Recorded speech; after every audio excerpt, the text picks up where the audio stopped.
Biden membanjiri ekonomi dalam negeri Amerika dengan stimulus keuangan 1,9 triliun dolar, atau kalau orang awam membacanya printing money, maka Tiongkok juga pakai strategi yang sama, namun beda target market. Kita setuju tidak setuju, tahu sekali Tiongkok adalah negara agresor ekonomi. Cirinya, kalau ada perusahaan BUMN Tiongkok di suatu negara, itu artinya negara tersebut sedang diagresi ekonominya, bukan agresi militer, cara penjajah atau cara Amerika yang kuno itu. Namun, sekali lagi, adalah agresi ekonomi. Setelah agresi ekonomi atau serangan ekonomi, maka negara tersebut dikolonialisasi. Sumber daya alam negara tersebut pasti dikeruk habis. Yang kedua adalah kalau ada digital marketplace milik Tiongkok di suatu negara, baik tadinya milik lokal, lalu diambil oleh Tiongkok, itu pastinya pasarnya negara tersebut sedang diagresi, sedang diserang. Pasar sebuah negara diserang, awalnya pasarnya dulu dikuasai, lalu jaringan distribusinya dikuasai, kemudian jaringan produk Tiongkok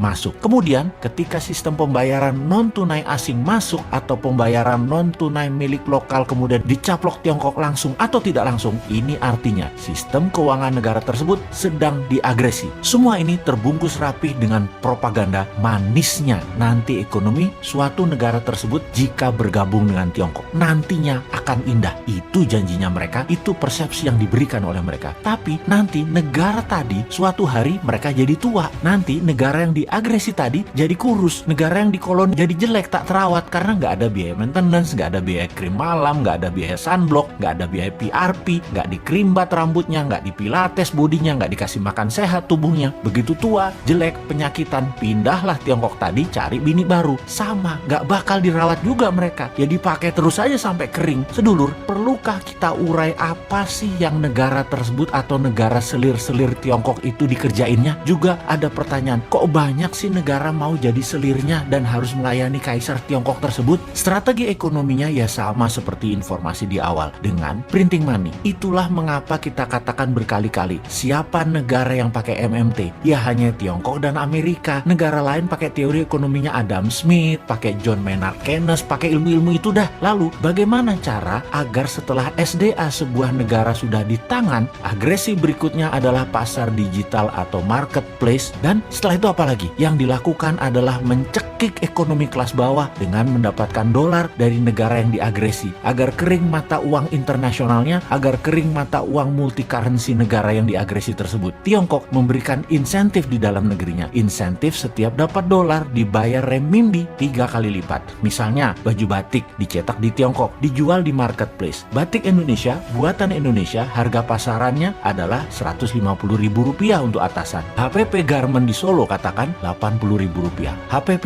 ini harga pokok di mana-mana di seluruh dunia ya 11-12 lah. Pasti orang semua bahannya sama, hitung-hitungannya pasti sama. Di marketplace tadi dijual Rp50.000 loh atasan tadi. Itu pabrik di seluruh dunia juga bingung. Mereka bisa jual Rp50.000 di bawah HPP. Apa untung? Jadi panik lah para reseller. Borong barang Cina tadi, borong barang Tiongkok tadi, jual di offline, jual di online, di tempat lain harganya Rp80.000. Pabrik di Pekalongan, pabrik di Solo, pabrik di Bandung, kemudian dia mati bertumbangan. Produksinya nggak ada yang nelen, nggak ada yang beli. Itulah strategi membunuh produksi, membunuh ekonomi UKM di sebuah negara. Lalu si pengusaha Tiongkok yang dapat $4 per baju tadi, untung dagangnya bagaimana? Oh ya rugi kalau secara dagang. Modal dia kan tetap aja Rp80.000. Tetapi ketika $4 tadi uangnya masuk ke Tiongkok oleh pemerintah Tiongkok, dolar tadi bukan diberikan dolar, tapi diberikan renminbi yang nilainya 3 kali lipat dari nilai yuan terhadap dolar. Alias mereka dapat sekitar $12